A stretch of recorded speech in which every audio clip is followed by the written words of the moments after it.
What's going on, guys? JB Gaming here, or Joel Black. I don't really mind. I've got a 29th, the 2nd, 16th Raw review. Leap year Raw review. Okay, so this ain't going to be in any order, really. But I'm going to talk about the first thing on Raw. I'm going to talk about the Triple H promo at the start of Raw. We always get a promo at the start of the Raw, and H took this one.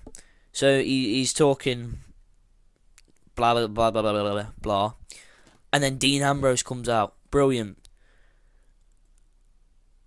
Actually, remembering that, he was actually talking about the authority, and he was like, "Oh, you do what you have to do for your authority. Everyone has an authority figure." And Dean Ambrose comes out, not just blah blah blah blah. But anyway, Dean Ambrose says he's got off the phone with Roman Reigns. Roman Reigns is coming for you, Triple H. Nice one, Roman. They have a bit of back and forth banter. It was funny. Then the Ambrose chants start. Now this guy, Dean Ambrose, is one of the most over superstars in the whole of the roster. Hell knows how he hasn't been champion yet. I don't know. Maybe he will get the chance, because Dean offers H a title match. He wants a title match, so he offers it him and says, "Do you want to do this?" After he taunts Triple H. And it's quite funny, him taunting him. He's just like sniffing Triple H. It's a bit weird, but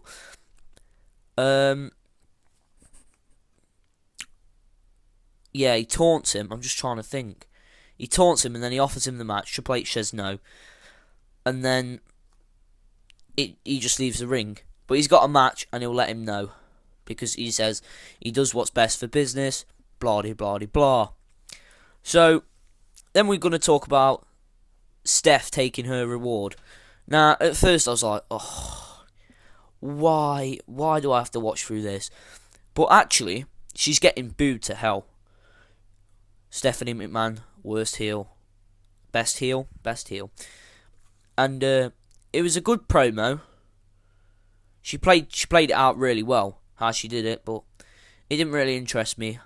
I mean, she's talking about her brother and she don't respect him, but she loves him and stuff like that. So then we've got the Lucha Dragons versus the League. It was a good match. The League win. But the main thing I want to talk about out of this is it was a decent match, to be honest, but Alberto Del Rio's finisher is absolutely awful. The top rope finisher is so bad. It should be banned. Well, it shouldn't be banned, but someone like Alberto Del Rio using a top rope finisher like that, I don't think it should. He should have something better than that. I mean, the Enziguri was better than that. You can't. If John Cena comes back and he has a match with John Cena, I can't see John Cena just hanging there waiting for him to jump on him. But anyway, that's that. Then we have the Bray Wyatt promo. Blah blah blah blah blah. He knows how to talk. He can keep himself going. He's a brilliant wrestler. Well, he's a good wrestler, but I think it's a little too late now for him. I think he should have been pushed. He should have beat John Cena. Debatable with The Undertaker, but he should have beat John Cena, because that would have pushed him as the next big heel. And he's kind of, to me, it's kind of like jobbing. They was going to have the Brock Lesnar set up, with him maybe going against Brock Lesnar, but that doesn't look really likely at the moment. So, at least this year, hopefully, he can not continue his losing streak at WrestleMania and beat someone, because he needs to beat someone to be pushed. That's all I have to say for that. No more appearances from the Wyatt family, which is kind of degrading, really, because they should be on the show, considering that you've got the Social Outcast on the show. But never mind. We've got Ziggler versus The Miz. We've seen this before. It's nothing really new. But Miz roll-up pins Ziggler after pushing him into the ropes, or did Ziggler run into... I think it was an Irish whip into the ropes, and then he roll-up pins him. Not bad. The New Day promo. Now we got a New Day promo. Obviously, I'm tuning in for this. Definitely. So, New Day insult the League of Nation, calling them all sorts of names. Then they insult Y2AJ. But it's a decent promo. Very good. They know how to talk. And I've actually got something to say about that in a little bit.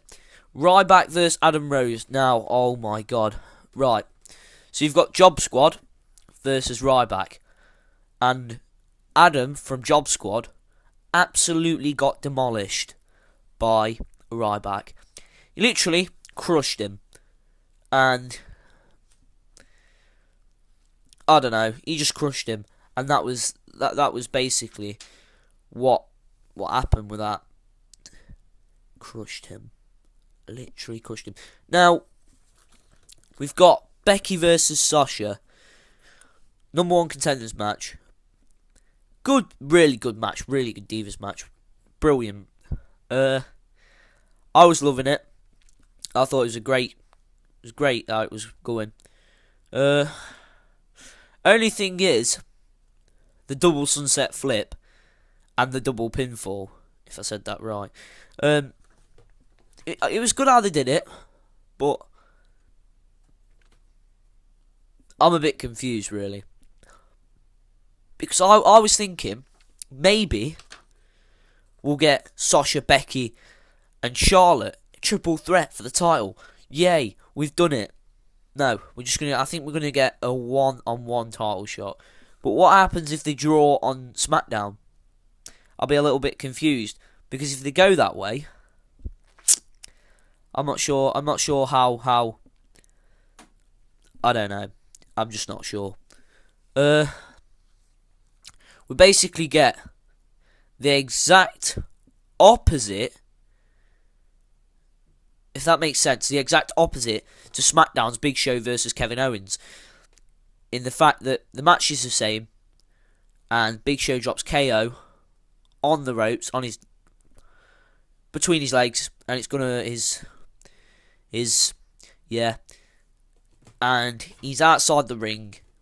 He's gets counted out. Basically, Big Show wins the same way as Kevin Owens wins on SmackDown. Okay, it was good reverse psychology, but I don't know. It was just, it's a little bland for me, really. I mean, I don't know where this feud's going, really, this thing, because we know now that, actually, I'll get onto that. Number 1 contender match on SmackDown is announced. Brie vs Naomi. Lana and Brie talked before the match. It's quite a good promo, actually. Also, Brie taps out to Naomi. A new submission. Lana comes out and taunts Brie Bella. So at this point I'm thinking, oh, the beautiful Lana. How do I boo her? She's beautiful.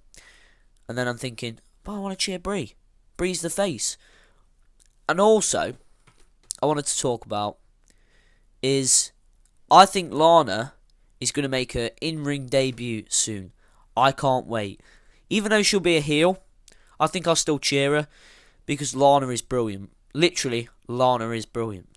She was meant to be pushed, but then she had that injury. So now, if she gets pushed, that'll be absolutely brilliant. Absolutely brilliant. Right, so, if she does get an in-ring debut, it might exactly be at WrestleMania versus Brie Bella, but I won't be able to. I don't think I'll be able to predict that one. I'd know who's gonna win. Predict it. Like when you've got an idea who wins. Like I don't really know. Like you say, oh, it's Undertaker versus The Miz or something random like that, and you go, yeah, Undertaker's definitely won this one. It's not predictable like that. Okay, nah, I'm not going to babble on about this one, but Bubba Ray versus Jey Uso. Is it just me, or does anyone else care about this feud? Because I really don't care. Bubba wins with the interference, the same way as SmackDown, how Devon won. And I don't really care about the feud. If we get the match at WrestleMania, we get the match. But I really don't care. it'll be something just to fill the card. Really harsh to say, but it will be. Truth and Gold promo. Nah, Truth is saying I'm not gonna tag with you. All this. I had to laugh because Gold does get sad and just walks out. So basically, I think that Truth is gonna try and get Stardust to be it. Goldust to be his tag team. So it's gonna be the other way round now. Truth is gonna be trying to get Goldust to be his partner. So then we've got, now this is what I was going to talk about, Y2J and AJ Styles versus the New Day. Now before this, I'm going to talk about this actually. I thought that we'll have AJ versus Y2J versus Kevin Owens for the Intercontinental Championship, but I don't think we're going to get that now because here it is. AJ and Y2J defeated the New Day, making Kofi tap out to the walls of Jericho. And then they say next week they want their title match. So this gives us another reason to tune into Raw. Why not? Absolute banter. And one other thing about this match was Xavier's trash talking. I think it's brilliant. Absolutely brilliant. When Xavier trash talks, it is literally the funniest thing ever. He's got great promos, but I think he should be in the tag team matches more. Not just the three-way tag teams, the single tag teams. Single tag teams? Yeah, the single tag teams. So then we have the McMahon promo. Talking about, the Undertaker's going to destroy Shane McMahon. And it is, if Shane McMahon definitely loses, it's goodbye to the fact that he's going to be the heir to the Raw throne, sort of thing. But, okay. So, he's talking and then he introduces the Undertaker. The Undertaker comes down and grabs McMahon by the throat. Now, Undertaker's my favourite wrestler of all time. He's brilliant. And I don't... You see, we'll actually talk about this in an extra video. But Undertaker grabs McMahon by the throat and he goes, the blood of your son...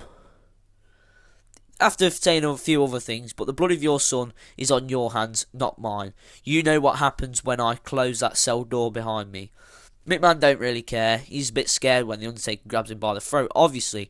But other than that, I think this match is... I'm going to predict this match in an extra video because there's some other bits that I'd like to talk about with this. Brilliant. It was brilliant though to see the Undertaker, honestly. Dean Ambrose versus Alberto Del Rio. Okay, decent match. Ambrose wins by DQ. Ambrose is getting a massive pop. The most over face on the roster easily at this moment in time. He's just over, and I think that's why he's getting title shot after title shot, but losing title shot after title shot is not helping the character at all. So whatever. But I've actually got something else to say about that. If the title shot happens in the next couple of weeks, which I think it is going to happen, I see Brock Lesnar getting involved to hurt Dean Ambrose, so then Dean Ambrose could have actually won it. He's got so close again, but Brock Lesnar's took that away. And then Brock Lesnar versus Dean Ambrose for a number one contender match at the next pay-per-view, whether it's Extreme Rules, I think it's Extreme Rules, but that'll be brilliant. So hopefully we get that, and I'll talk about that in an extra video as well. So H comes out. The League attacks Ambrose. Ambrose wins. Triple H is talking to Ambrose, and he's basically why Ambrose is on the floor just talking to him. Ambrose attacks H, and he gets a massive pop. Basically what Roman did at Survivor Series, but Ambrose was much cooler doing it. Then H gives him a pedigree, Dean Ambrose gets a title opportunity. Now, Dean Ambrose is absolutely brilliant because when H goes, "I'll give you your title opportunity," and starts walking off, Dean Ambrose gets on the mic and says thank you in the cockiest way possible. And then H comes down and attacks him again, tries to just demolishes him. Well, not demolishes him, but he puts him on the announce table. Doesn't put him through it, but that's irrelevant. But it was, if I'm gonna rate the Raw, because this is a long video, I want to rate the Raw. To be fair, Raw was really good, and I'm thinking I'm gonna go with a 7 or an 8, because out of the Raws, not pay-per-views, I'm not rating it level with pay-per-views, but out of Raws, that was a brilliant Raw. It was full of a little bit of filler, but you're bound to get filler wherever you go in any show, really. So an easy 7 or 8 for me on that. Anyway, guys, thanks for watching. Please like this video and subscribe. Peace.